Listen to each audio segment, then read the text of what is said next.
So hey guys, praise the Lord. I hope you guys all doing well in your life.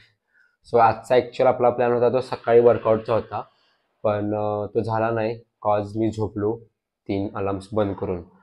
So हे actually माझे 2 दिवस तसं व्हायला लागले. काल पण तसं झाल्यामुळे माझा वर्कआउट काहीच झाला नाही काल, कारण मी संध्याकाळनंतर ठरवलेलं वर्कआउटला त्याचं पण नाही झालं शॉपमुळे. सो ॲटलिस्ट मी ट्राय करायला लागलो सकाळी लवकर उठायचं, कारण आज पण असं तसंच झालं की 5चा गजर बंद केला आणि म्हटलं 5 मिनिटं झोपायचं, पण ती झोप कधी 1 तासात कन्वर्ट झाली मला समजलं नाही. ॲक्च्युली माझा डोळा 6ला उघडला, पण त्यावेळेस मला थोडंसं गिल्ट फील झालं किंवा राग आला स्वतःचा की मी का उठलो नाही वगैरे. सो एनिवेज, तर आज आपण ट्रेन केलं चेस्ट.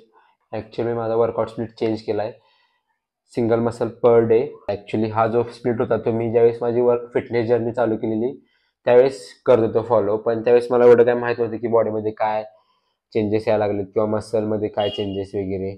सो आता मला बघायचं आहे, कारण मी 4 डे स्प्लिट जो होता वर्कआउटचा, सो तो मी कमीत कमी 7 महिने काहीतरी कंटिन्यू केला आणि चांगला रिझल्ट मिळाला. त्यामुळे माझ्या आर्म्समध्ये पण ग्रोथ झाली किंवा माझ्या ओव्हरऑल बॉडीमध्ये सुद्धा ग्रोथ झालेली आहे, लेग्स सोडले तर. सो लेग स्किप करत जाऊ नका. माझे 2 आठवडे झाले मी लेग्स ट्रेनच केलेला नाहीत. सो आज आपण चेस्ट ट्रेन केलं. चेस्टसाठी मी 2 प्रेसिंग मुवमेंट आणि 2 फ्लाईंग मुवमेंट घेतला.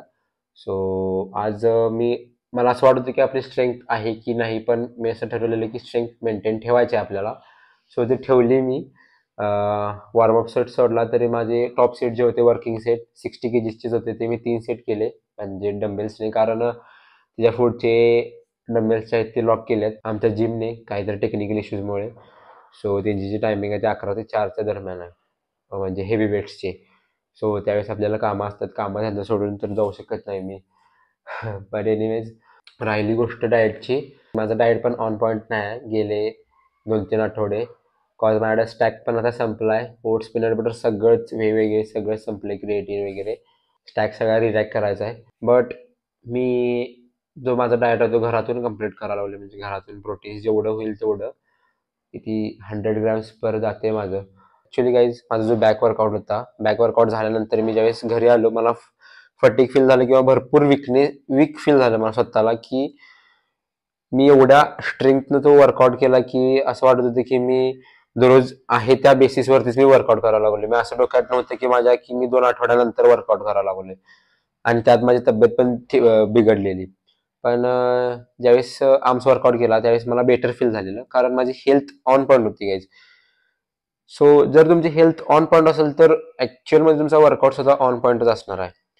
सो तुम्ही सुद्धा तुमच्या हेल्थवरती गाईज थोडंसं लक्ष द्या किंवा ऑन पॉईंट राहा तुमच्या हेल्थच्या बाबतीत. डाएट वगैरे व्यवस्थित ठेवा, क्लीन ठेवा, तुमचं खाणं व्यवस्थित ठेवा, कोणत्याही डर्टी डाएट करू नका. डर्टी डाएट म्हणजे गाईज बाहेरचं थोडंसं खाणं अवॉइड करा, कारण मी सुद्धा आता थोडंफार अवॉइडच करायला लागले आहे. चालू बाहेरचं खाणं, पण मी थोडं स्वतःला अवॉइड करायला लागले त्यापासून.